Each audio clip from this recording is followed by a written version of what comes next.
All right, welcome. Today, we're going to crack the code of how sentences are actually built. And we're going to kick things off, fittingly, with a bit of a spooky scene. I mean, just think about that line. It's only a few words, but you can already feel it, right? It creates this whole atmosphere, this tension, a whole little world from almost nothing. So how do these words pull that off, grammatically speaking? Well, the secret is this powerful partnership between two core building blocks that, believe it or not, every complete sentence has. Once you can spot these two, you'll be able to see the blueprint inside any sentence you find. Okay, so let's dive in. To really get a grip on any sentence, the very first thing we need to do is find its engine, the part that tells us what is actually going on. And that engine? It has a name. It's called the predicate. It's really the heart of the sentence because it always has the verb, the action word.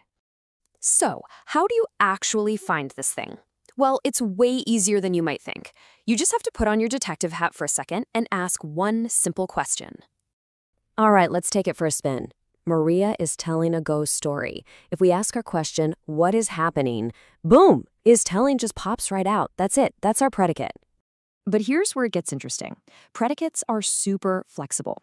They're not always just one little word. Sometimes a verb will team up with a little word called a particle to create a whole new meaning, like in makes up.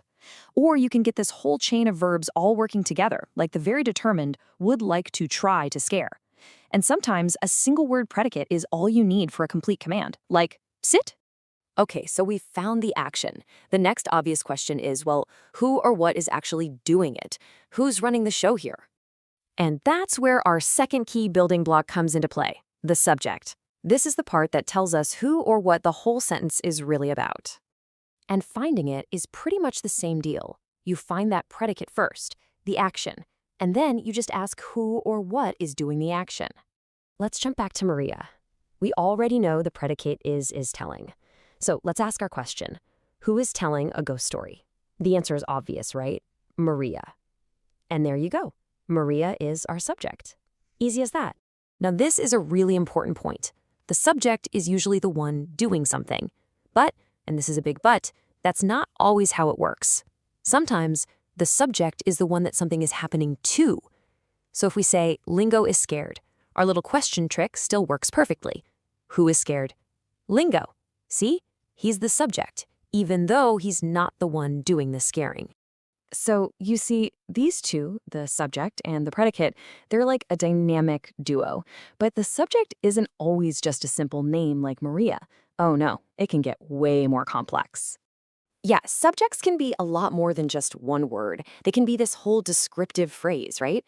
Like in the long and gruesome ghost story scares Lingo. The whole phrase is the what that's doing the scaring. Or the subject can be an action itself, like telling ghost stories is exciting. And get this, sometimes a whole mini sentence, what we call a clause, can be the subject, like in that Lingo hid surprised Maria. So you've got all these different kinds of subjects, big and small. They look pretty different, don't they? But what's the one thing that they all have in common? It all comes back to our original test. It doesn't matter how long or complicated these subjects get. Every single one of them answers that basic question. Who or what is doing the action? Okay, so the subject is so important in English that it actually leads to this super weird kind of ghostly rule that we all follow without even realizing it. Think about this sentence. It's raining.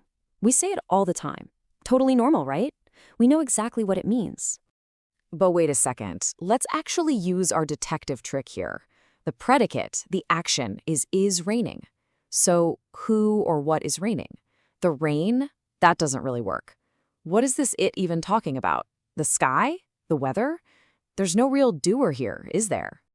This little guy is what linguists call a dummy subject. It's pretty cool, actually, because the rules of English absolutely demand that a sentence has a subject. We just stick this empty placeholder in there.